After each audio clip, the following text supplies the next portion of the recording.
আসসালামু আলাইকুম everyone, welcome back to my channel baking and cooking art.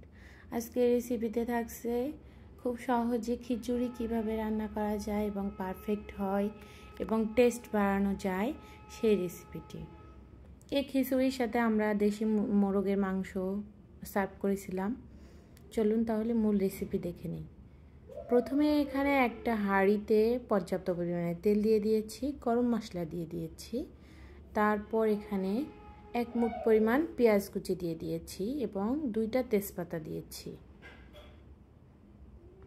সবগুলো দেয়া হয়ে গেলে মশলাটাকে একটু নেড়েচেড়ে ভাজা ভাজা করে নিতে হবে। যখন একটু ভাজা ভাজা হয়ে যাবে তখন আমরা এখানে আদা রসুন বাটা দিয়ে দিব। এখানে 1 টিস্পুনের মতো রসুন বাটা দিয়েছি এবং 1 টিস্পুনে একটু কম আদা বাটা দিয়ে দিয়েছি এবং 1 টিস্পুনের মতো জিরা বাটা দিয়ে দিয়েছি। জিরা বাটাটা দিলেও একটা অন্যরকম ফ্লেভার দেয় রান্নাতে, টেস্টটা একটু বাড়ে। কারণ ভাজা মশলার একরকম টেস্ট থাকে, কাঁচা মশলার একরকম টেস্ট থাকে। যখন মশলাটা কষানো হয়ে যাবে একটু পানি দিয়ে দেব যেন মশলাটা পুড়ে না যায়। তখন পানি দেওয়ার পর মশলাটাকে আরও একটু কষিয়ে নিব এবং এখানে হলুদ গুঁড়া দিয়ে দিব পরিমাণ মতো।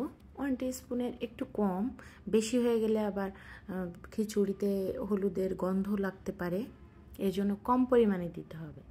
তারপর স্বাদ অনুযায়ী মরিচের গুঁড়া দিয়ে দিব এবং লবণ দিয়ে দিব। তারপর আমরা এখানে পোলাওয়ের চাল রাখছিলাম 750 ml মতো। যতটুকু চাল তার অর্ধেক পরিমাণ ডাল নিতে পারেন, তাছাড়াও 3 ভাগের 1 ভাগ নিলেও হবে, যথেষ্ট। এখন আপনারা কেউ খিচুড়িতে ডাল একটু বেশি পছন্দ করে, কেউ আবার একটু কম পছন্দ করে।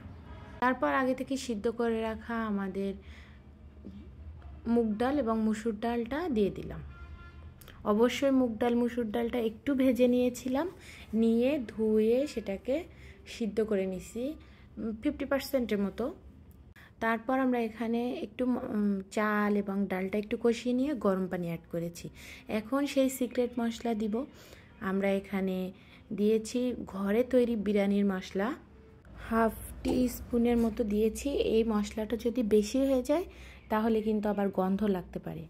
এবং অল্প 1 চিমটির মতো চিনি দিয়ে দিয়েছি, এটা টেস্টটাকে ব্যালেন্স করবে।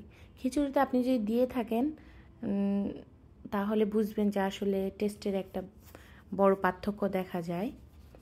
তাছাড়াও আমরা এই রান্নার লাস্টে ঘি অ্যাড করব।